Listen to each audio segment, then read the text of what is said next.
Na fatologia, nós continuamos ainda com as perguntas de Madri para você.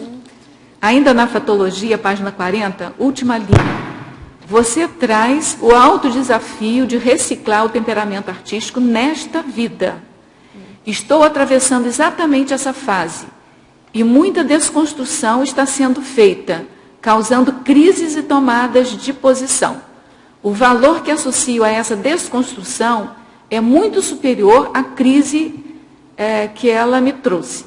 Nesse contexto, me falta enxergar melhor qual será a minha atividade a partir de agora, já que nem consigo chegar perto do meu ateliê. Que dicas você me daria para prosseguir nessa reconstrução? O que fazer desse talento visual espacial? Bom, aí é uma pergunta difícil. Pode. Você tem experiência também? Pega o microfone, por favor. Experiência de vida. Quando eu aposentei, eu trabalhei a minha vida toda como administradora na Caixa Econômica. Mas eu sempre tive uma tendência à pintura e nunca tive tempo de poder desenvolver. Quando eu aposentei, eu entrei num estúdio de pintura e comecei a pintar tecido fininho. E gostei da coisa, fiquei muito tempo lá. Bom, passou aquele tempo, eu larguei a pintura de lado, continuei pintando algumas coisinhas em casa sozinha, larguei o grupo. Aí eu fui trabalhar na CD. Fui num grupo de artes da CD, como arte terapeuta. Era aquilo que eu estava acostumada a fazer e gostava. E estava procurando ajudar as pessoas dentro daquilo que eu sabia. E lá eu fiquei durante bastante tempo, vi a vida de cada um, ensinei tetraplégico a pintar com a boca e com o pezinho, com os dedos do pé.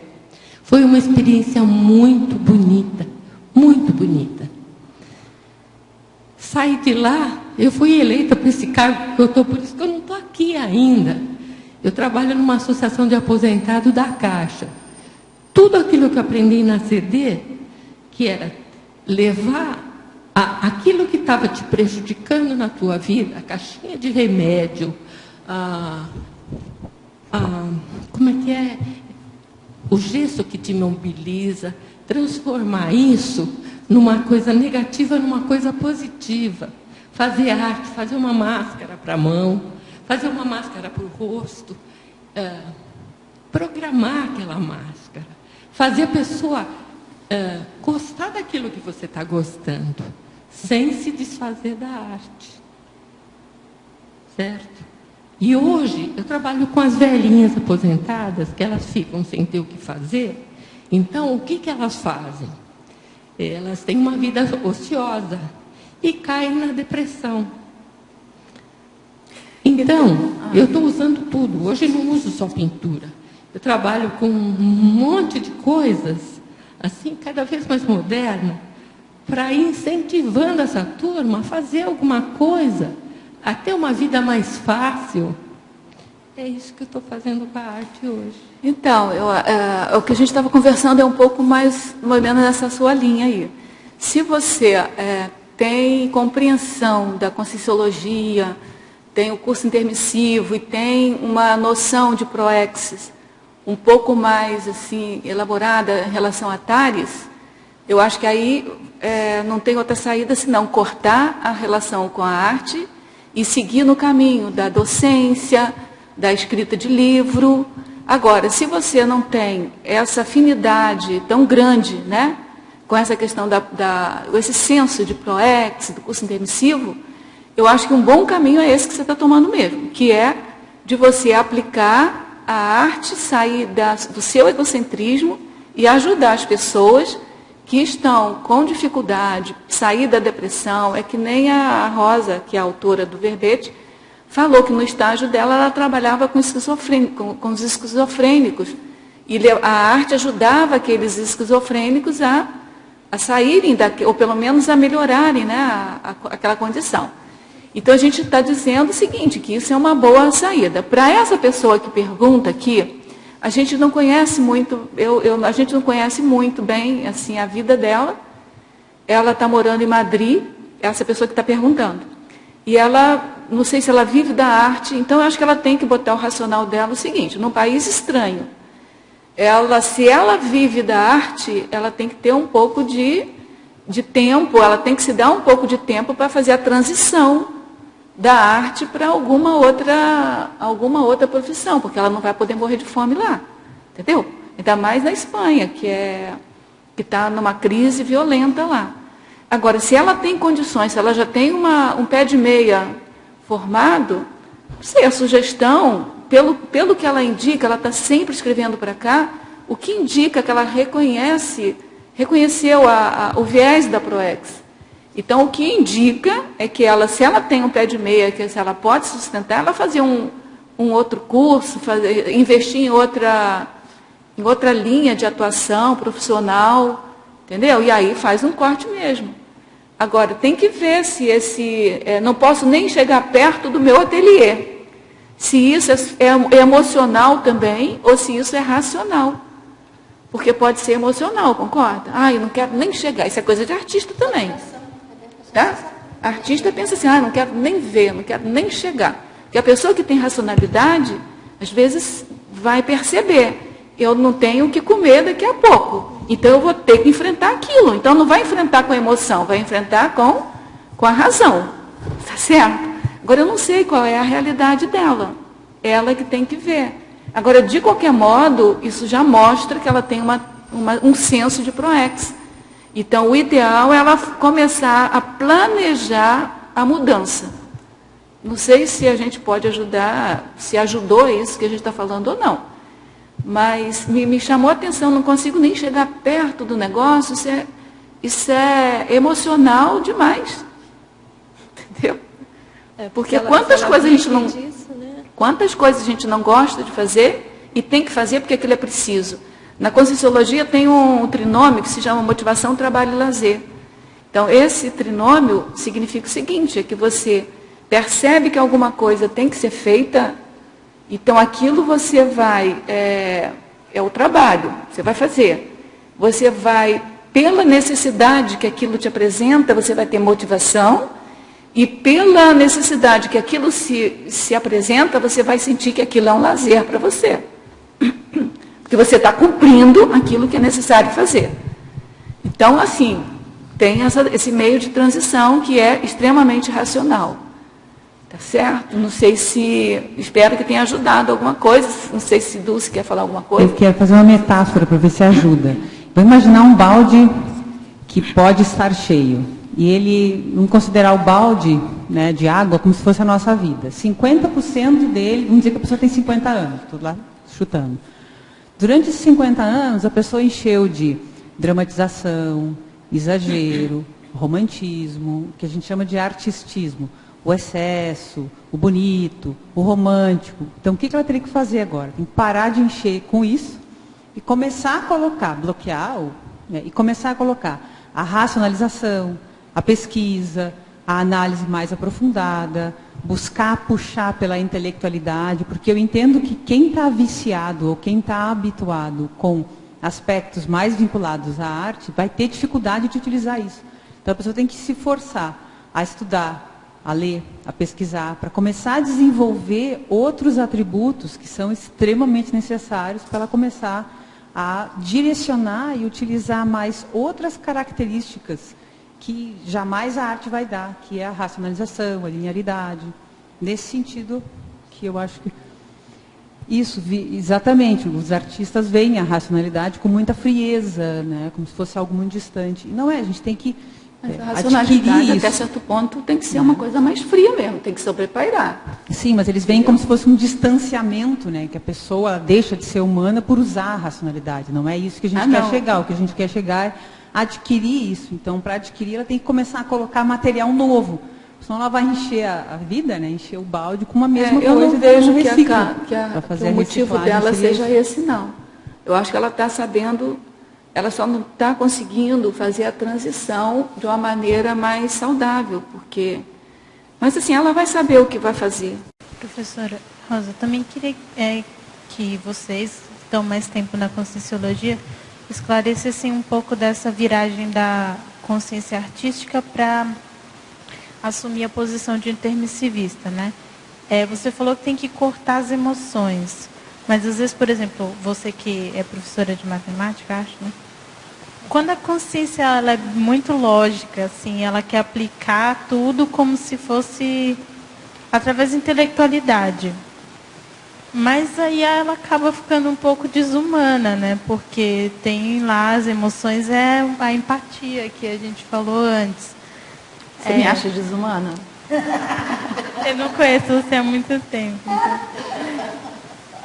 Não, mas Vou te contar um segredo. O professor Valdo já falou aqui publicamente que eu vim matemática nessa vida de novo, porque há muito tempo eu vim na área polimática, né? Fazia de tudo, mexia com a racionalidade, mexia com essas questões todas da intelectualidade, e aí depois eu adorei o mundo artístico e fui artista durante muitas vidas, me desviando, e que nessa vida eu vim mulher e matemática para contornar e para segurar a minha emoção, entendeu? Então, assim, é como se tivesse uma casca rígida assim por fora, né, segurando toda uma emoção que está lá por dentro. Então, assim, eu consigo falar para você o seguinte, que realmente matemática as pessoas confundem um pouco com a aritmética, né, com cálculo. E não é. Matemática é você lidar com sistemas, né, com ligações, com relações, com grandes organizações. E é muito abstrato. A matemática, principalmente que eu estudei, é bem abstrata. Então você fica no mundo fora desse mundo real aí de emoções.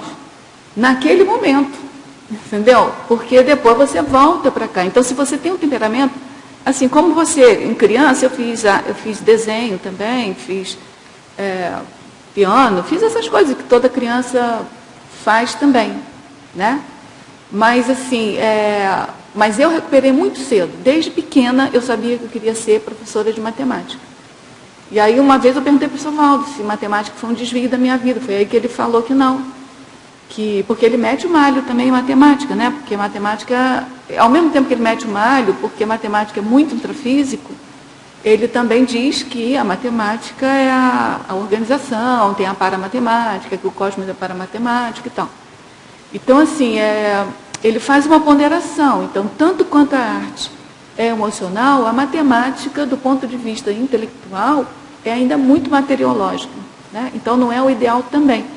Mas eu penso que a lógica, a matemática, ela te dá vamos chamar, um treinamento, nem que seja pontual, para você ter um raciocínio desligado da tua própria emoção, entendeu? É uma coisa difícil de falar, porque é indissociável. O pensene é indissociável. É pensamento, sentimento e energia.